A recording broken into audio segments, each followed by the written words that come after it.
Ladies and gentlemen, you're welcome. Good evening. This is the first edition of this program 2020 and the end of the month, 31st of January. You can listen to this program on 106 FM and on La Télévision du Monde. Today we have one of the finest brains in that which concerns history in Cameroon, and he's a journalist. Il s'appelle Anani Rabiou Bindi. Bonsoir. Bonsoir Clétus. Bonsoir aux téléspectateurs de LTM qui nous suivent. Malgré qu'on est au dernier jour de janvier, je vais me permettre de leur souhaiter une bonne année. Bonsoir. Ok.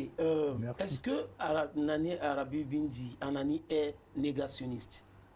Vous savez, ce qu'on appelle négationniste, c'est quelqu'un qui voit, par exemple, que vous avez une chemise blanche. Ouais.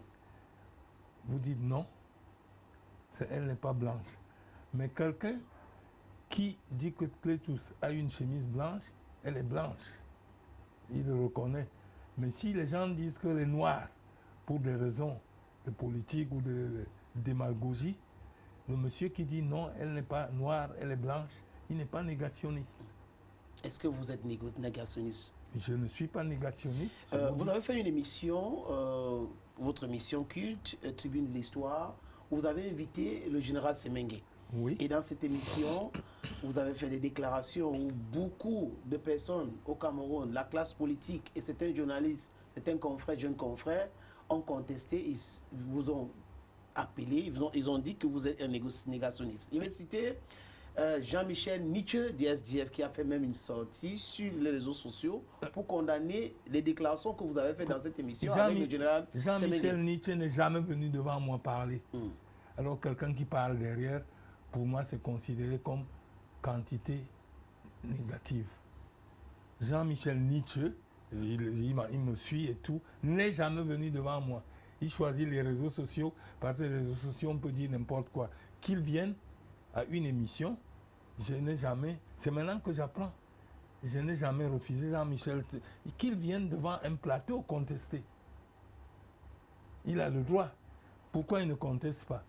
L'émission que j'ai faite avec le général Semengue et que je redis, que ce soit Hilaire Kamga, que ce soit Jean-Michel Nietzsche, vous allez remarquer que c'est les gens d'une même région. Tous ceux qui ont parlé. Parce qu'ils veulent que je dise ce qu'ils veulent entendre. J'ai démontré que monsieur, le général Semengue, est devenu chef de l'armée camerounaise en 1963, on a créé l'armée camerounaise en 1963. Il est rentré de Saint-Cyr en 61.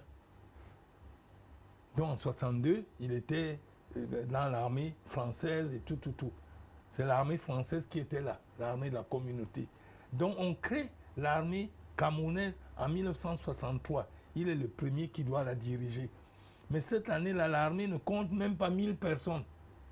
Il y a quelques personnes à Edea, dans la Sanaga maritime, quelques personnes à Yabassi et quelques personnes à Douala. Je réitère que celui qui a le chiffre, qui connaît mieux, qu'il vienne.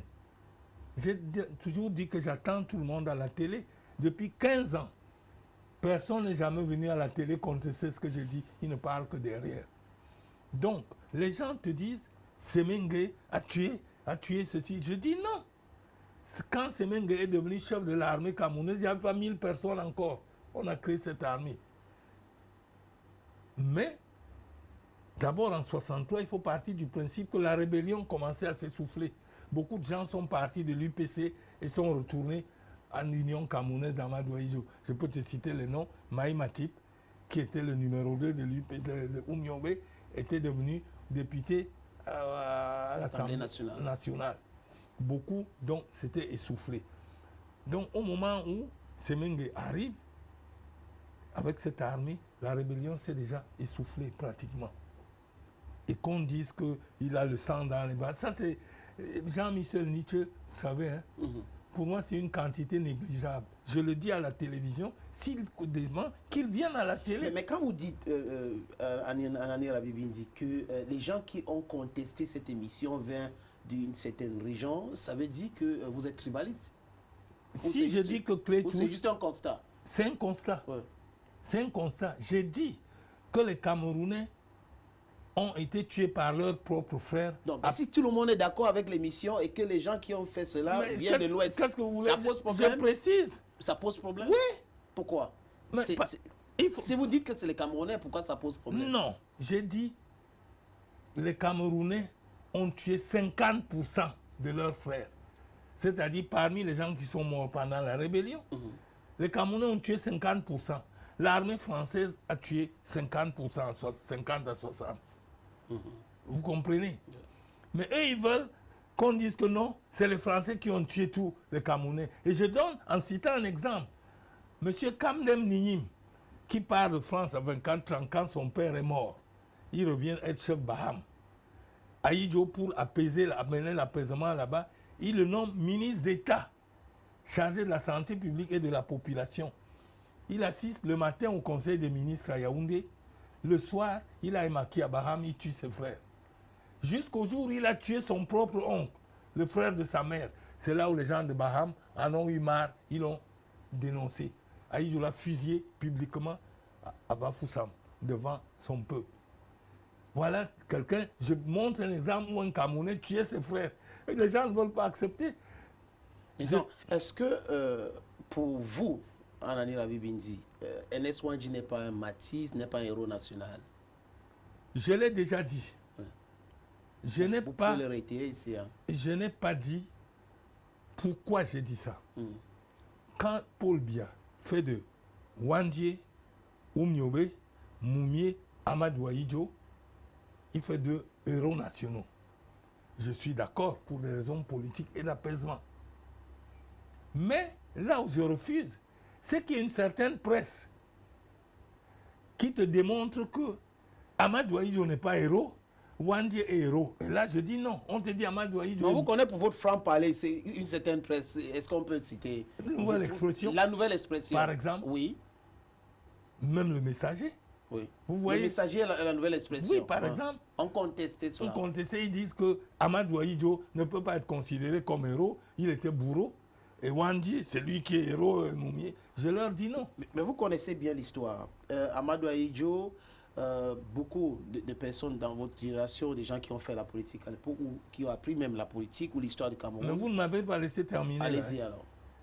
Ils disent que Ouandji est plus héros qu'Amadou Ahidjo. Je dis non.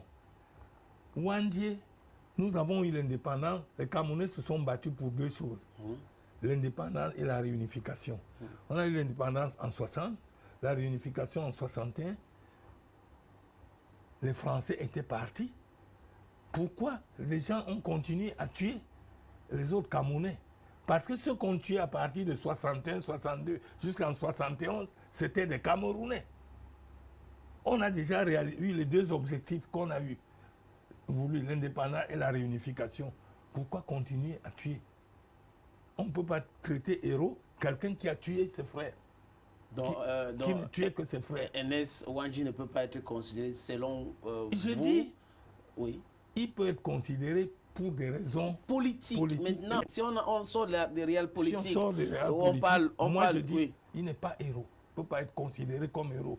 Il n'a pas, s'est pas battu contre une armée étrangère pour défendre les Camerounais.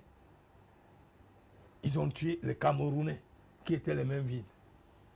Mais lui, il fait partie des pères fondateurs de l'UPC. Il a travaillé avec Oumniobe. Oumniobe aussi peut se considérer comme Mati ou héros national. Oumniobe. Oui.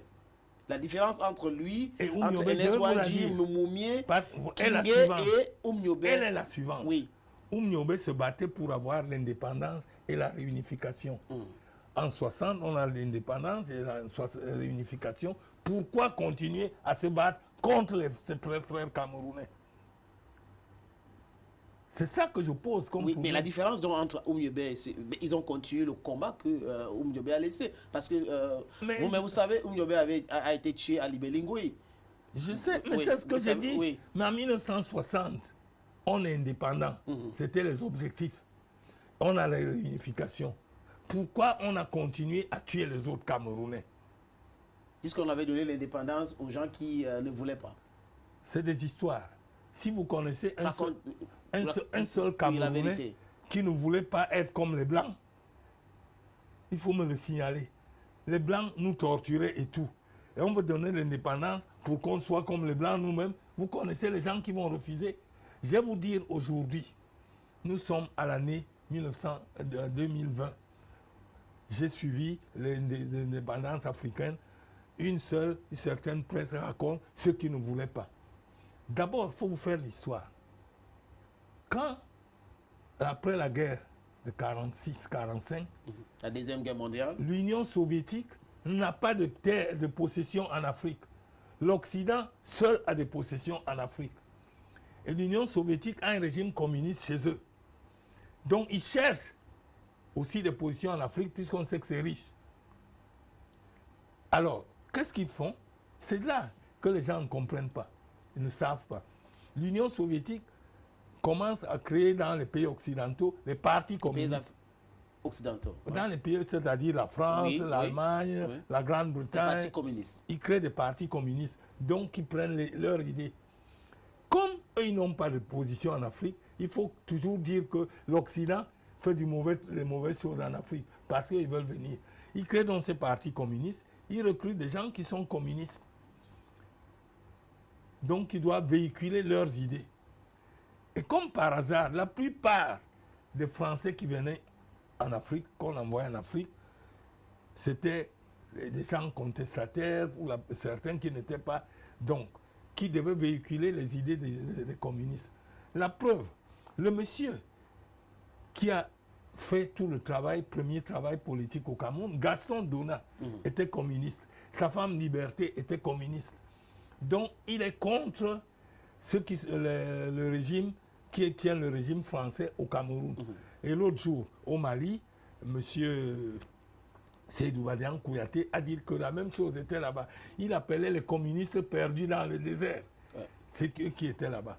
Donc, quand Gaston Dona amène le syndicalisme au Cameroun, il prend ça au Camerounais, après il leur dit faites un parti politique, ce n'est pas de gaieté de cœur, ce n'est pas parce qu'il nous aime. C'est d'abord parce qu'il veut véhiculer les idées communistes de l'Union soviétique. Première chose. Deuxième chose, au Cameroun, ceux qui ne voulaient pas l'indépendance, comme par hasard, c'est Aïdjo, c'est Sopo, c'est Mbida, les seuls qui voulaient l'indépendance, c'est ceux qui n'étaient pas. Ceux-là, qu'on dit qu'ils ne voulaient pas, ils avaient quelque chose de commun.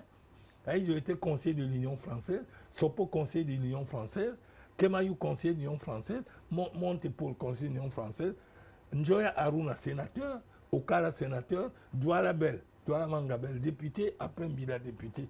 Eux, ils vont en France tout le temps assister aux assemblées, au Sénat, à l'Assemblée nationale, au Conseil de l'Union française. Ils voient comment les Blancs vivent. Ils voient notre niveau de développement au Cameroun. Donc, ils commencent à dire, quand les autres crient, ils disent, oui, indépendance, mais. Et pourtant, si l'indépendance était arrivée à ce temps-là, c'est ces gens-là qui devaient l'avoir, puisqu'ils étaient les mieux placés. Pourquoi voulez-vous qu'ils refusent l'indépendance? Qui va les arranger? Et parce qu'ils étaient déjà en France, ils se nourrissaient, enfants, ils travaillaient, ils avaient des salaires, ils avaient les privilèges. Non, même si on devenait indépendant et que c'est eux qui sont devant, ils auraient toujours les privilèges. Ils auraient encore plus de privilèges au Cameroun, parce qu'en France, quand ils y allaient, ils sont à l'Assemblée, mais ils ne sont pas présidents de la République. Alors que c'est eux qui étaient les mieux placés. Donc voilà, on vous dit, ceux-là ne voulaient pas l'indépendance. Autre chose que je vous dis, le 17 décembre 1952, quand Oumniobé va aux Nations Unies, il ne demande pas l'indépendance. Si vous voulez, je vous amène son discours. Il ne demande pas, il ne dit pas qu'il faut l'indépendance. Vous avez la bande sonore? Oui, c'est la bande sonore. J'ai déjà passé ça. J'ai vu ça aux Nations Unies. Mais il dit, dans son discours, que la France doit voir comment amener le Cameroun à l'indépendance et à la réunification. Il n'a jamais dit indépendance immédiate. C'est tous ceux qui sont venus après Oumniobé qui ont amené le mot indépendance. Pourquoi est-ce que Oumniobé a été tué, M. Arané Rabibindi? S'il ne voulait pas de l'indépendance immédiate et tout ça, pourquoi est-ce qu'il a été tué? Il a été tué, il s'est retrouvé au maquis. Oui. Et ça, c'est un truc d'histoire qui est long à faire. Si vous voulez, on fait une émission dessus. Oumniobé, On pourrait faire une autre émission. Hein. Oumniobé était de l'école de Gaston Dona. Communiste. De l'école communiste de Gaston Dona. Tout ce qu'ils ont fait avant. Puis c'est lui qui les a amenés, il leur a amené un syndicat, après le syndicat, il fait un parti politique. C'est lui qui a rédigé les statuts et tout, et qu'il a donné aux Camerounais, parce qu'ils ne pouvaient pas aller devant déposer. Il leur a dit de déposer. Quand il quitte le Cameroun en 1947, les statuts sont déjà déposés. On légalise le 10 avril 1948. Mais c'était déposé, c'est lui qui a tout fait. Donc, il avait les idées de ces messieurs-là, plus quelques-uns, les Assal et tout, qui étaient avec eux. Charles Assal et tous ces gens, le Ngome Bejan, le père de Mebengo, et Sakoutou, tous ces gens-là. Déjà les idées. Donc, et c'est l'autre. D'ailleurs, c'est les idées de Gaston Dona. Je peux te montrer les lettres de Gaston Dona et de Oumnioué que je détiens. Donc, il demande donc que, je dis, il n'a pas été aux Nations Unies dire l'indépendance immédiate. Il a dit que la France doit fixer un processus pour l'arrivée du Cameroun à l'indépendance et à la réunification. Pourquoi Oumniobé, qui était aux Nations Unies en 1952, qui ne demandait pas l'indépendance immédiate, qui voulait que ça soit progressif et la réunification de Cameroun, il y a une partie du Cameroun qui est partie au Nigeria après cette plébiscite de 61. Mais dites-nous, pourquoi est-ce qu'il est allé à la rébellion? Il allait créer cette rébellion, on appelait à l'époque Maquis. Pourquoi? Vous savez ce qu'on appelle Maquis? Ça veut dire quelqu'un qui se cache. Oui. Parce qu'on veut le tuer, on veut faire ceci. Personne, les Nietzsche, tout ça, raconte des histoires. Oumniobé est rentré au Maquis comment? En 1956, il y avait un procès à Yaoundé. Il y avait donc l'avocat Maître Battu, l'huissier Bernetel et beaucoup d'autres Français. Ils doivent prendre l'avion pour entrer à Douala. Oumniobé est là-dedans. Et quand ils viennent le matin, on dit que le vent, la météo n'est pas bonne. On renvoie l'avion à 15 heures. Alors, on va à l'atterrissage de l'avion à 15 heures. Le décollage de l'avion à 15 heures. Alors, comme nous, les Camerounais, nous sommes laxistes, Oumniobé va, il retourne tous en ville, mais il a du retard pour revenir. Et le commandant de bord, qui était un fasciste, dit oui, on ne va pas retarder l'avion pour attendre un nègre. L'avion décolle donc sans Oumniobé. Et il vient s'écraser en Pays Bassa, le Héron. Alors, quand l'avion s'écrase, on découvre que Oumniobé n'est pas parmi les corps. On le cherche pour des besoins de l'enquête. Les Camerounais disent qu'on veut l'arrêter parce que c'est lui qu'on voulait tuer. Et comme on n'a pas pu le tuer, c'est pour ça qu'on le cherche. Et c'est comme ça que ses compatriotes le poussent à aller dans le Maquis. Ah, c'est parce qu'il avait peur de répondre aux questions des enquêteurs qu'il est entré dans le Maquis. Et comme il était, les Camerounais, c'était des gens fous. Ils l'ont poussé pratiquement, ils l'ont mis dans le Maquis. J'ai fait une émission avec sa femme qui a raconté ça, si vous voulez. C'est comme ça qu'il va dans le Maquis. Et en ville, maintenant, il y a des exactions. Les gens commencent à dire, on a voulu tuer Oumniobé, on s'attaque aux Blancs, ceci ou cela. Et il devient, comme on dit, un symbole. Oumniobé n'a jamais pris une arme. D'ailleurs, on a appris qu'il a été tué, il n'avait pas d'arme. C'est ce que j'ai dit, il n'a jamais pris une arme. Je suis allé à Libélingo, les types gens qui étaient, ils n'avaient pas d'armes quand on l'a tué. Et je suis allé voir les militaires tchadiens. Est-ce que si M. Anani Rabi Binzi était un juge à l'époque, je parle de 71, l'année où a été tué pour certains, assassiné pour d'autres, Ernest Ouandji devait prendre cette décision-là de le fusiller? Non. Si j'étais juge, je n'aurais jamais. J'aurais dit trouver des circonstances atténuantes. Les gens sont allés trop loin. C'était une erreur politique, mais on a dit Foucault était derrière et il a tout fait pour que Ernest Ouandji soit fusillé.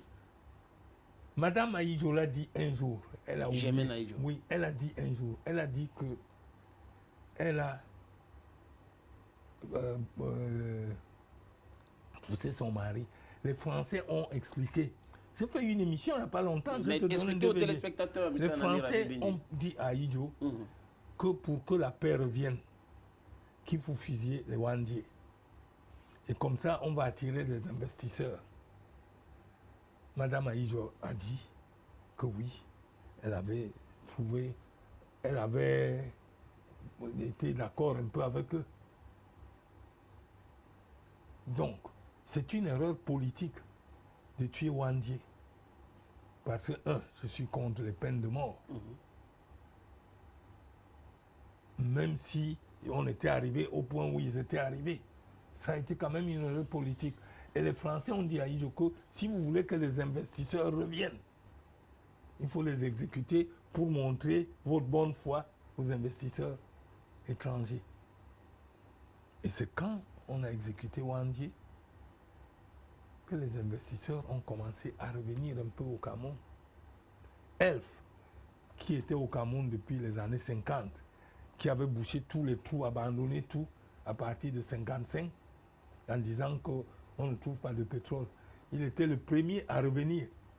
Et quand il est revenu, quelques mois après, il a dit qu'il a trouvé du pétrole. Beaucoup. Et que c'est exploitable. Parce que quand moi j'étais petit, dans les années 54, Elf, à Bassa, nous on était à Nebel, on était tous dehors, on voit des torches. Elf avait trouvé du gaz plein. Là on a mis le gaz maintenant. Elf avait trouvé ça depuis 54. Et après ils ont bouché tous les trous. Quand ils sont revenus, tout de suite ils ont dit non, on a trouvé du pétrole, ceci ou cela. Les investisseurs ont commencé à revenir. Monseigneur Ndogmo, est-ce qu'il était un mercenaire? Est-ce qu'il jouait un double jeu entre le pouvoir d'Aïdjo et les maquisards? C'était ça? Parce qu'on a écouté d'autres J'espère que vous savez que c'est Monseigneur Ndogmo qui a fait que Wandier vienne se faire arrêter en Banga. Expliquez-nous. C'est lui qui lui a donné un rendez-vous chez un catéchiste. Et quand Monseigneur Ndogmo savait que Wandier venait, il a pris l'avion la veille, il est allé à Rome. Et quand Ndogmo est arrivé, Wandier est arrivé, il avait avec Martin Singa, il avait une blessure au pied. Il s'est égaré, ils se sont égarés en brousse. Et que c'est les paysans. Wandier n'a jamais été arrêté par les militaires et tout. Il était perdu. L'endroit où on lui a dit que le catéchiste va venir le trouver, il n'y avait pas de catéchiste. Ne connaissant pas la région, il s'est égaré. Et c'est comme ça que, quand il a vu les paysans en brousse et tout, il leur a dit, étant épuisé et tout, Singa Martin l'a dit, il leur a dit que, il s'est montré à eux, il a dit, amenez-moi chez le chef Chang, Bangante. Arrivé là-bas, on l'a amené chez le chef Bangante, ils l'ont amené chez le chef Chang. Et c'est comme ça que M. Nsouga, qui était inspecteur de police au renseignement, un des gars qui a suivi toute l'affaire dans la maison, est allé lui vendre la mèche qu'il y a un Wandier là-bas dans la maison. Et qu'il est parti avertir le sous-préfet et tout. On a pris Wandier dans la maison du chef Chang. Oui, mais j'ai regardé l'interview d'un maquisard, un ancien maquisard, qui expliquait que Wandier devait voyager avec Monseigneur Ndogmo, mais il devait quitter le Cameroun avec notre passeport pour aller vers le Nigeria. Et que ce jour-là, ils ont arrivé là-bas, et le perroquet n'était pas présent. Qui n'était pas présent? Celui qui devait les transporter du Cameroun pour le Nigeria n'était pas présent avec son pirogue, avec sa pirogue. Et Monseigneur Ndogmo devait aller à Rome. Il est parti, donc il a ramené Wandier en Banga. C'est des histoires. Monseigneur Ndogmo n'était plus là au moment où on a arrêté Wandier. Oui, il n'était plus là, il était déjà parti. Il n'a pas ramené Wandier. Oui. Wandier s'est égaré à Rome, à Mbanga. Le monsieur Martin Singap, son lieutenant. Est-ce que Wandier n'est pas parti chez le catéchiste de la maison pour fuir parce qu'il pensait qu'on le piégeait? Il n'a pas trouvé le catéchiste. Il n'a pas trouvé le catéchiste. On regarde. Il n'a pas trouvé le catéchiste, il était en brousse. Monsieur Anani Rabibidi, on regarde cet élément, ce que Oui. vous avez dit lors d'une émission, je crois que ça fait 3 ans aujourd'hui, ce qui concerne le tribalisme au Cameroun, le tribalisme du peuple bamileke. Non, pas le tribalisme et le peuple bamileke, le tribalisme.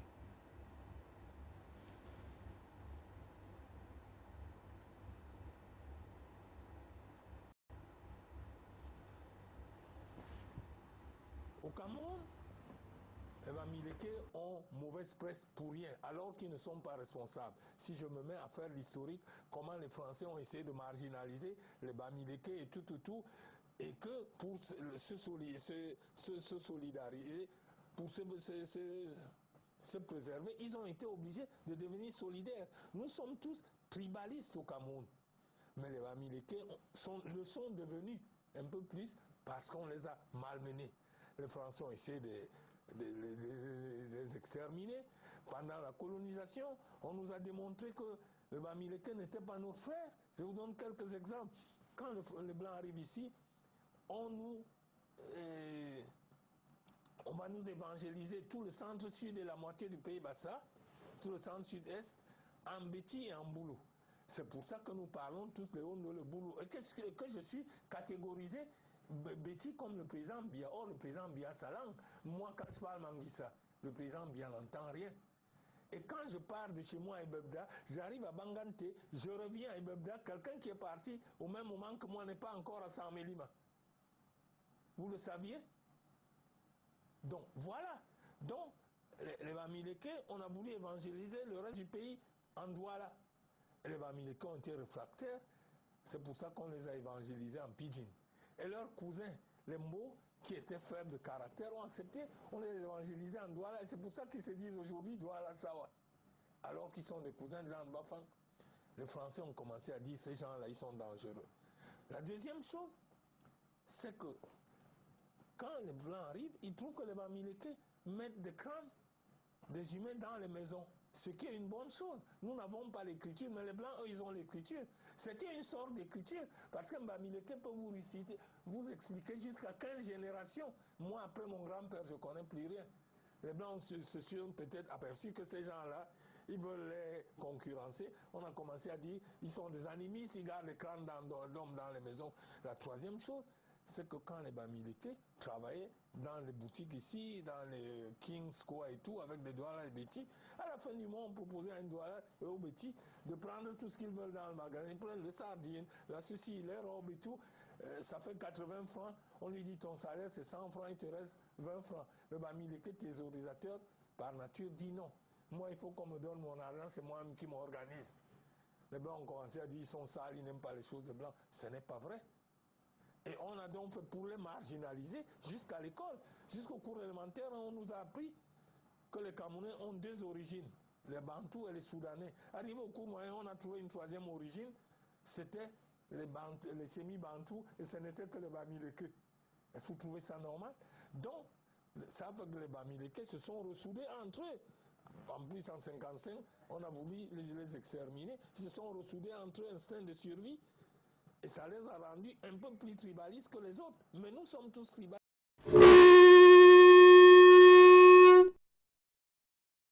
Écoutez ce que vous avez dit il y a cela 3 ans et aujourd'hui vous dites, vous êtes cohérent, vous restez cohérent. Mais je suis cohérent, non? C'est pas ce que je viens de vous dire. C'est pas ce que je vous ai dit tout à l'heure. Pourquoi on vous traite donc de tribaliste? Mais parce que beaucoup de personnes disent que vous êtes tribaliste. Je dérange. Vous souffrez de le bamlécophobie, vous n'aimez pas les bamlékés. Est-ce que vous avez... C'est cette raison que j'ai souhaité jouer cet élément. Mais je vous pose une question. Est-ce que vous avez vu qu'est-ce que j'ai dit? Dites-moi, monsieur Clétus, je suis cohérent. C'est ce que j'ai dit. Vous êtes mal compris? Je ne suis pas mal compris. Il y a des gens qui ne veulent pas comprendre la vérité. Il y a des gens qui veulent qu'on dise ce qu'ils veulent. Vous avez suivi. Je ne commente pas. Est-ce que j'ai dit quelque chose qui soit contraire? J'ai dit que nous sommes tous des tribalistes et qu'ils sont devenus un peu plus pour des raisons de survie. Est-ce que je mens? Et aujourd'hui, ça s'accentue aujourd'hui? Le cas d'aujourd'hui, parce qu'on a eu les élections l'année passée où on parlait trop de tribalisme. Il y avait même un projet de loi à l'Assemblée nationale. Vous savez pourquoi ça s'accentue? Non. Je vous pose la question, monsieur Clétus. Est-ce que ce que j'ai dit est cohérent? Non, je ne suis pas là pour Non, je vous réponds. j'écoute, mais je vous ai posé une question, monsieur Si vous Anani. savez, si Oui. vous croyez que ce que Oui. j'ai dit est cohérent, Oui. vous voyez pourquoi ça s'accentue. Parce que ces gens-là savent que ce que j'ai dit est cohérent, mais ils sont le bras à dire non, non, non. Ce genre-là. Oui, c'est-à-dire ceux qui parlent de moi dans les réseaux sociaux. Ok. Ils vous disent non, nous, on n'est pas tribaliste, c'est les autres. Moi, je n'ai pas dit que c'est eux seuls qui sont tribalistes. Je vous prends à témoin. Je dis que nous sommes tous des tribalistes au départ. Et je donne les raisons pourquoi ils sont devenus un peu plus. Mais les gens ne veulent pas accepter la vérité. Ça les dérange. Anani Rabi Bindi. Oui. Vous avez travaillé aussi avec Omiobert Oui. dans l'UPC. Oui. J'étais le premier vendeur du journal de l'UPC, Cameroun, mon pays, le 16 novembre 1953. Le jour où on a sorti ce journal. Vous avez quel âge à l'époque? J'avais 11 ans. 11 ans. Et quand sur le journal, Je suis là. vous marchez à pied dans les quartiers de Douala pour vendre. Oui. Oui. Ça coûtait combien à l'époque? 4 francs. 4 francs. On a le gars, monsieur Jean-Marie Manga, qui renéotypait le journal. Il a sorti les premiers 4 exemplaires. Comme on était là des enfants, on regardait ce qu'il faisait ça. On ne connaissait pas ça. Qu'est-ce qu'il a fait? Il a pris les premiers 4 exemplaires. Il m'a donné d'aller vendre 4 francs. Et quelques mois après, il y a eu la construction du pont sur le Vouri. Vous étiez présent aussi? Pas quelques mois après. Je parle de 53. Oui. Et le pont du Vouri, c'est 55. 2 Il ans. a été inauguré le 15 mai 1955. Oui. On a pris tous les élèves de l'école à Douala pour aller défiler. Vous étiez présent? J'ai tous mes amis de classe qui vivent l'aîné, les Samuel, tous les gars de Liberman, les Bolé Guillaume, tout ça. Et on a défilé. Le 15 mai, dimanche 15 mai 1955. Ça s'est présenté comment le quartier d'Aïdo, à quoi, quand vous traversez pour aller au niveau du pont là? C'était la brousse, c'était... Mais là où il y a la gendarmerie, Oui. là, c'est partout, là, c'était l'eau. Les gens qui vendaient les nattes en raffia, qui venaient des Audi sur les pirogues, venaient avec les nattes de raffia jusque là où il y a la gendarmerie aujourd'hui. Et vous avez passé combien de temps sur ce pont, ce jour-là? On a traversé, on a défilé. Vous êtes De Douala jusqu'à à la gare de Bonabéry. Oui. À la gare de Bonabéry, il y avait un rond-point, on tournait, on revenait, on se disloquait. Mais après, maintenant, on nous ramenait en rang pour entrer à l'école. Toujours l'histoire de Anani Rabi Bindi. Vous quittez le Cameroun à quel âge? À 14 ans. 14 ans. Pourquoi? Je passe le concours d'entrée à l'école militaire à Brazzaville, alors que je me trouve à Liberman. J'ai fait 6e, 5e à Liberman. Et j'ai passé le concours d'entrée à l'école militaire à Brazzaville, l'école militaire Général Leclerc, où on forme la France, formait les élites pour l'armée française et les élites africaines des armées. Il y avait 6 écoles militaires préparatoires en Afrique. Il y avait Ouagadougou, il y avait Benjerville en Côte d'Ivoire, il y avait Kati au Mali, Saint-Louis au Sénégal, Fianarantsoa à Madagascar et Brazzaville pour les 5 États de l'AF Cameroun. Puisque les 5 États, le Congo, ça s'appelait Moyen Congo, la République centrafricaine, ça s'appelait l'Ubangui Tchari, le Tchad, le Gabon et le Cameroun. Et vous partez du Congo à quel moment pour le Ghana? Je pars du Congo quand on nous met à la porte, parce que ça c'est une longue histoire.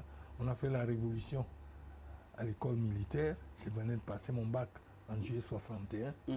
Et on se préparait pour aller à Salon. J'avais choisi d'aller faire l'école des officiers de l'air à Salon. En novembre 61, il y a un problème. On fait une petite rébellion à l'école. Les Français estiment que ce n'est pas normal pour les futurs officiers. On nous renvoie donc chez nos parents en novembre 61. Et quand j'arrive ici, bon, comme je connaissais déjà les gars de l'UPC, Aloïs Ndiog, les Jean-Marie Manga et tout, qui eux avaient déjà fui et qui se trouvaient au Ghana, je fais donc l'aventure. Je prends le train vers Mbanga.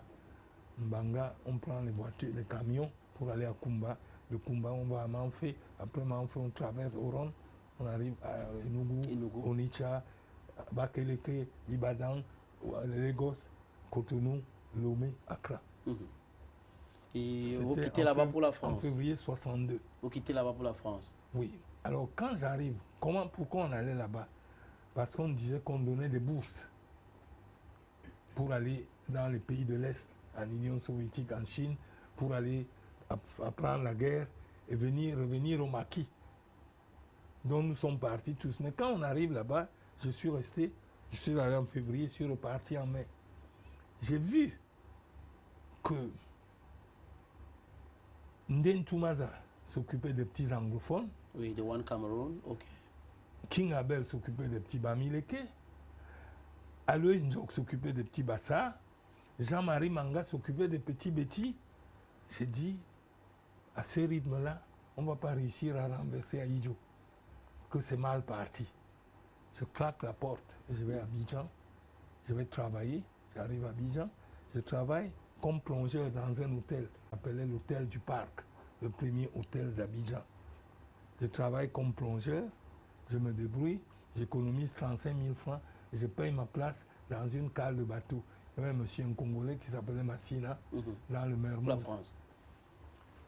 On allait clandestinement, on payait 35 000, ils vous mettaient dans la cale, on vous sort la nuit pour vous balader, le jour on vous ferme là-dedans, on ne vous arrête pas.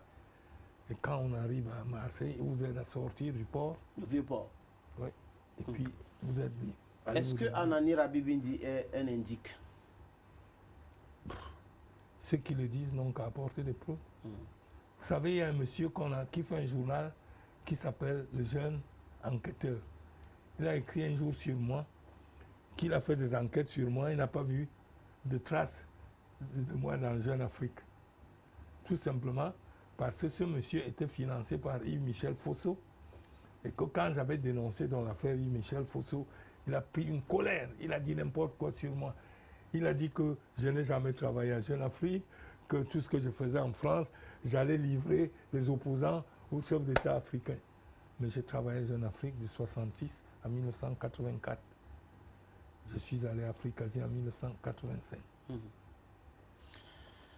Anani Rabibindi. Donc être indique, je ne sais pas. Je suis rentré à Jeune Afrique le 16 octobre 1966. Novembre, décembre 1966, on m'a envoyé à Abidjan, où j'ai pris mes fonctions comme directeur régional de Jeune Afrique pour l'Afrique de l'Ouest. Jusqu'en 1973, on m'a ramené à Paris, j'ai été nommé directeur pour l'Afrique noire. J'ai des documents, si je savais que le thème de l'émission, je vous aurais tout apporté. Non, on pourrait faire encore une autre émission avec Mais vous. si Vous voulez, êtes quand même. demain, je vous amène ça. Oui. Oui. It's time for us to talk intimacy. We take the transition. When we come back, I'll be greeting Yam Duma.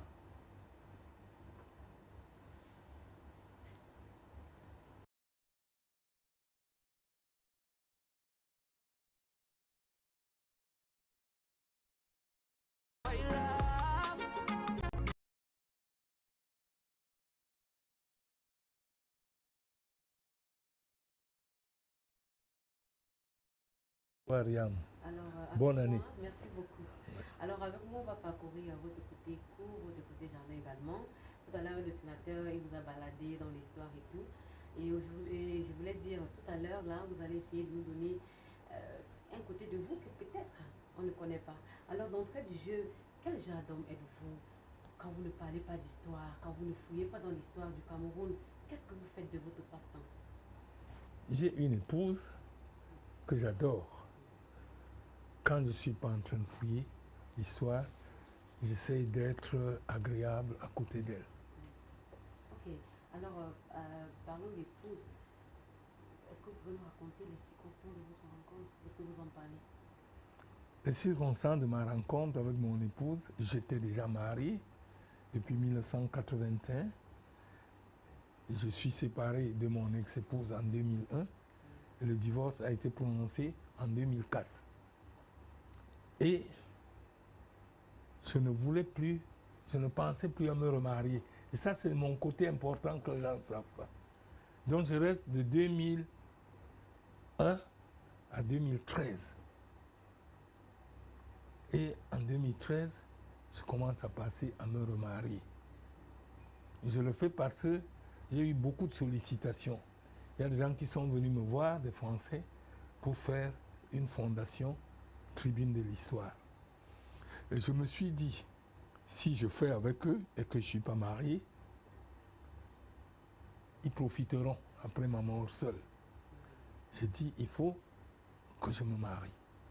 D'accord, alors vous disiez tantôt que vous rencontrez votre femme actuelle quand vous étiez encore marié. Non, non, j'étais déjà divorcé. Ah d'accord. C'est en 2013 que je rencontre ma femme actuelle. Je suis divorcé depuis 2004. Ok, et c'est votre quantième mariage actuellement? C'est mon deuxième. Ah d'accord. Et combien d'enfants avez-vous en tout? Premier et deuxième mariage, vous avez combien d'enfants en tout? Premier mariage, avant mon mariage, j'ai eu un enfant. Et quand je me suis marié, j'ai eu un enfant avec ma femme officielle.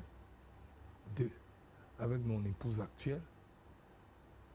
Je ne suis pas divin. C'est Dieu qui sait ce qu'il fait. Nous n'en avons pas encore. Ok, donc hormis de vos 2 mariages, vous n'avez pas d'enfants ailleurs, c'est pas trop? Pas du tout. Je vous dis que j'ai eu un enfant avant mon mariage. D'accord. Et quand je me suis marié, j'ai eu un autre enfant de mon premier mariage. Ok. Alors, Arvin, dis-nous un peu, à la maison, vous êtes quel genre de mari? On vous connaît un peu trop, on ne va pas utiliser le terme bavard, mais un peu trop cultivé. Là, c'est les diplomates aussi en même temps. Est-ce qu'à la maison, l'atmosphère est la même? C'est-à-dire, vous parlez toujours de l'histoire, vous parlez de la diplomatie. Qu'est-ce que vous parlez généralement à la maison quand vous êtes en famille, surtout avec votre épouse? Je parle amour avec mon épouse. Et j'ai une épouse avec qui je ne peux pas me comporter autrement. Parce qu'elle a du caractère. Ce que j'aime. Parce que j'ai toujours dit, je n'ai jamais voulu épouser une femme qui dit toujours oui à tout ce que je dis.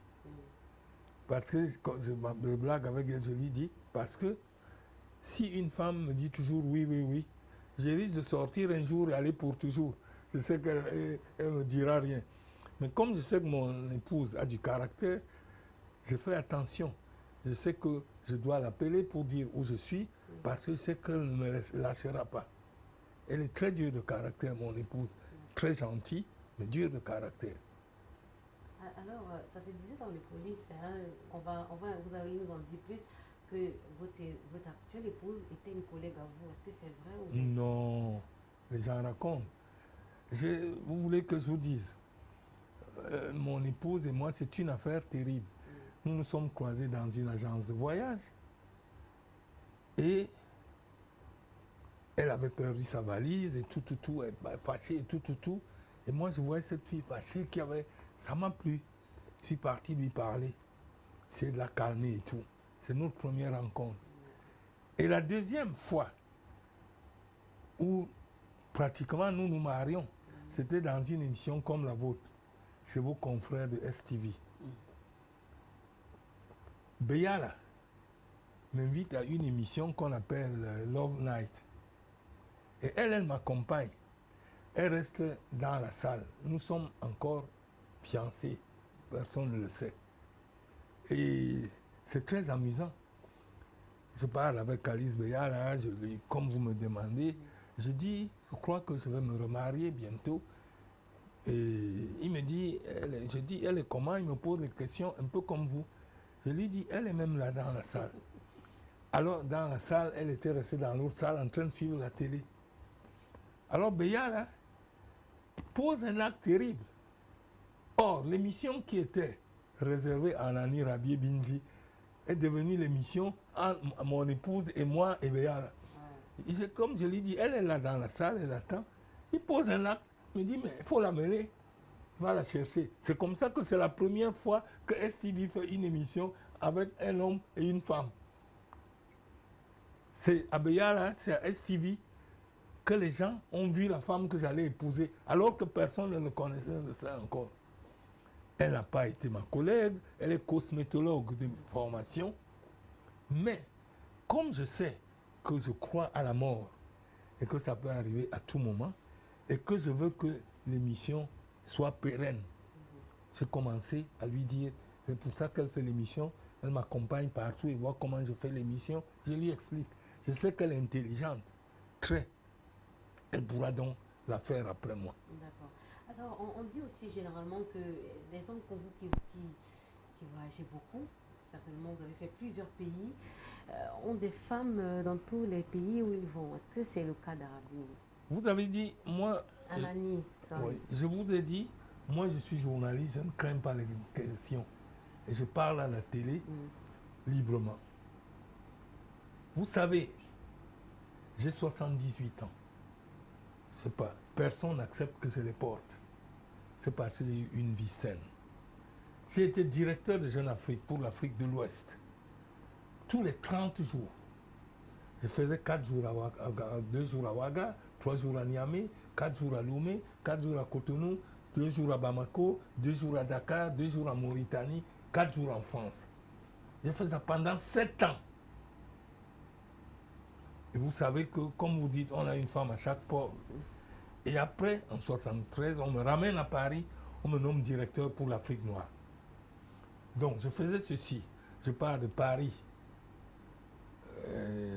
la capitale, la Libye, Tripoli, Nouakchott, Dakar, Bamako, Niamey, Ouaga, Abidjan, Lomé, Cotonou, et j'ai terminé par Douala. Ça faisait 1 mois et 15 jours. Je repartais à Paris, je faisais 15 jours à Paris, je repartais de l'autre côté.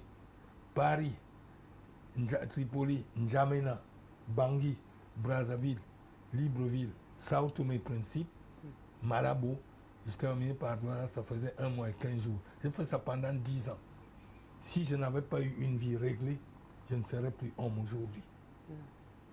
Je vous parle franchement. C'est-à-dire que j'ai eu une vie réglée.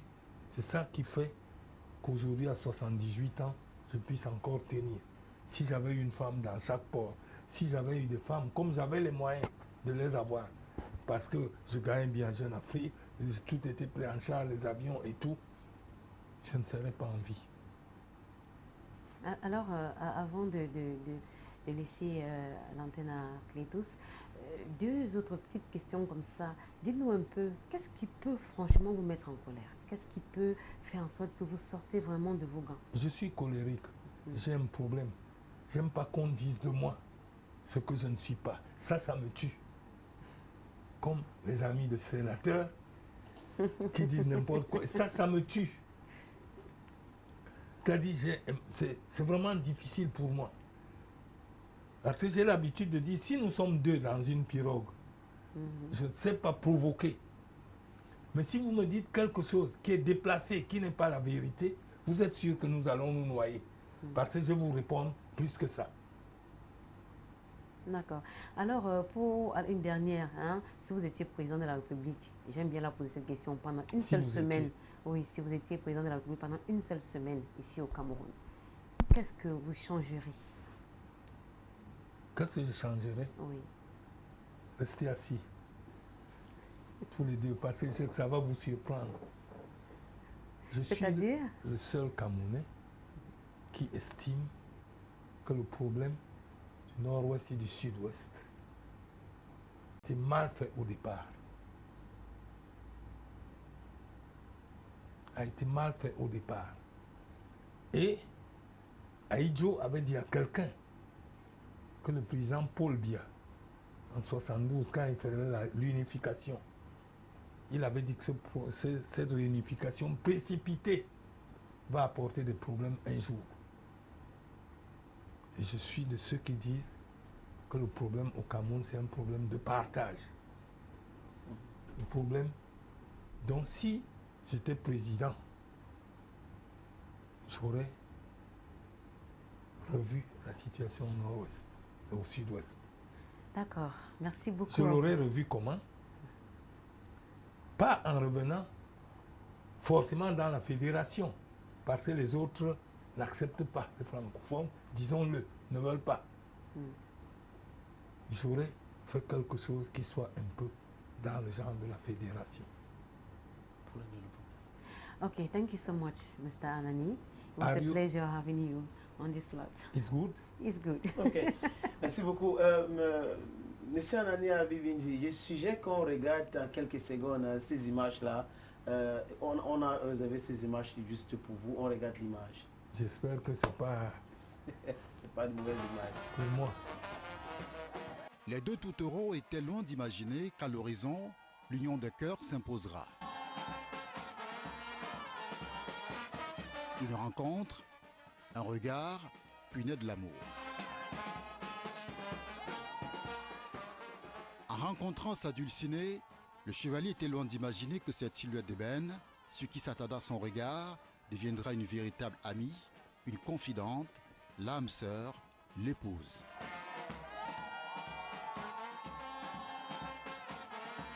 L'homme, comme il est écrit dans les Saintes Écritures, quittera son père et sa mère et s'attachera à sa femme. L'union officielle des deux élus prend ici un élan particulier en un symbole sacré. C'est la bénédiction nuptiale.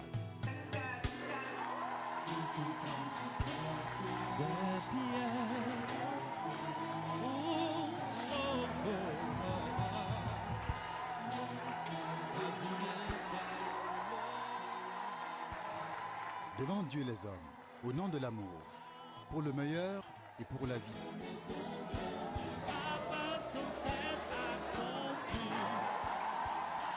Ils sont désormais unis pour la vie, au plaisir des deux familles et de nombreux témoins.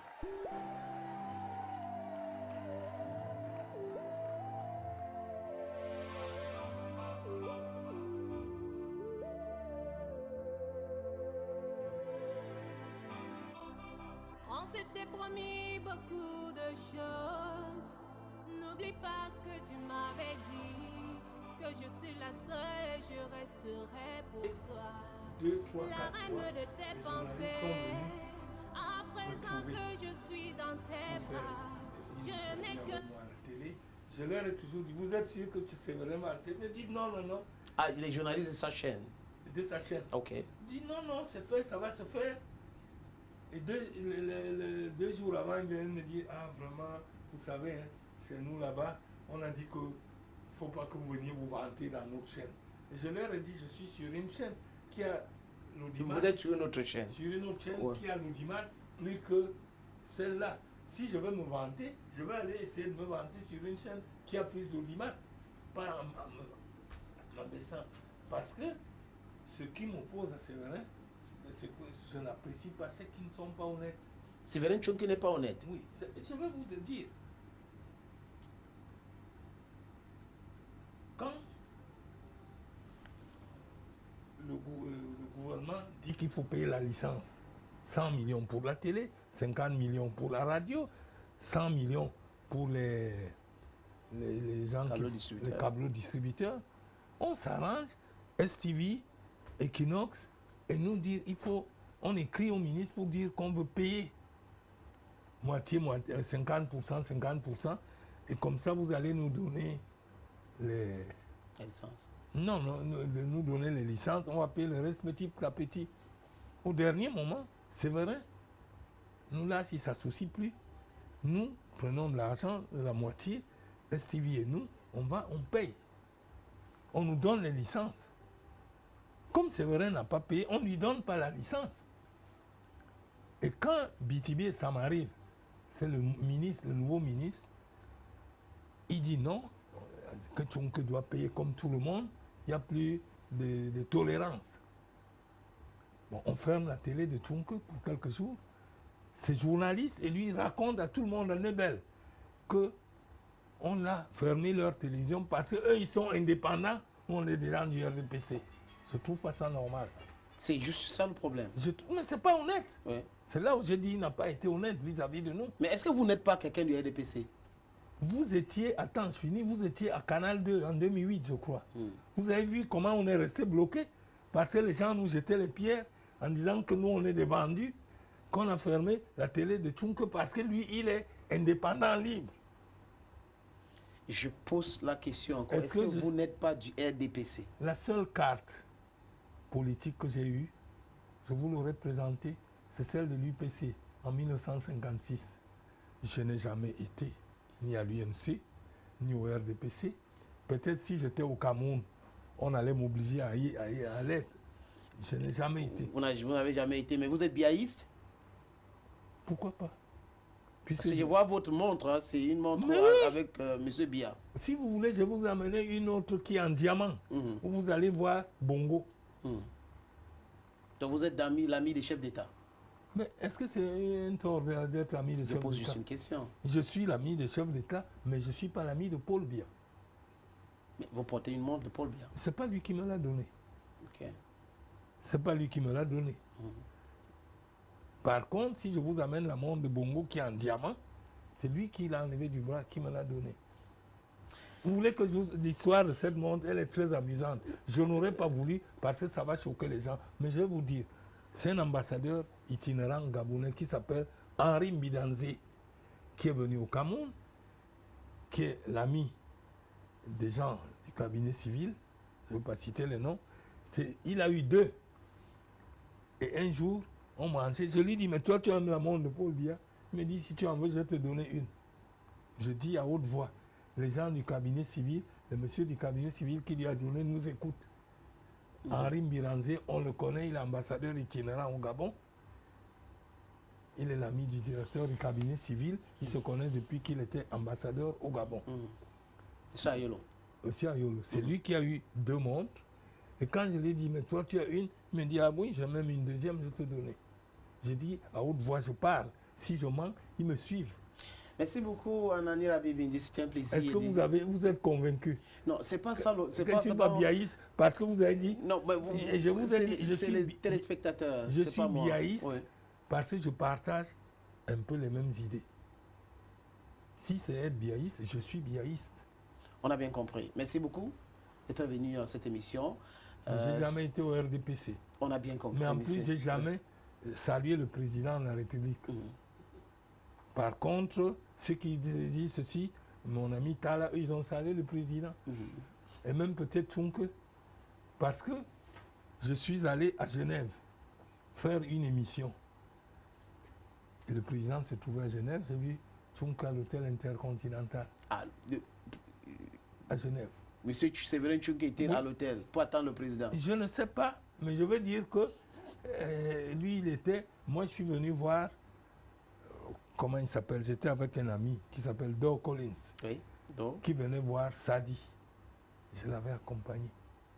J'étais allé faire une émission sur M. Vincent, le monsieur qui a fait l'école des métiers, qui était à la rue Pau. Je ne sais plus comment ça s'appelle. Je peux vous amener l'émission.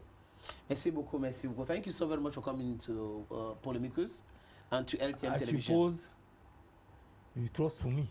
Yeah, we will be inviting you next time because you... I suppose you trust me. Yeah, on est satisfait de vous avoir comme invité. Et que vous me croyez sur ce que je viens de vous dire. Merci beaucoup. Comment vous ne pouvez pas me croire?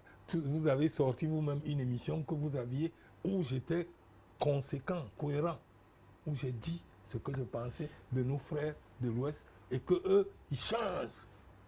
Thank you so very much. It's a pleasure watching this program. On se donne rendez-vous à la semaine prochaine pour une autre édition de Polemicus.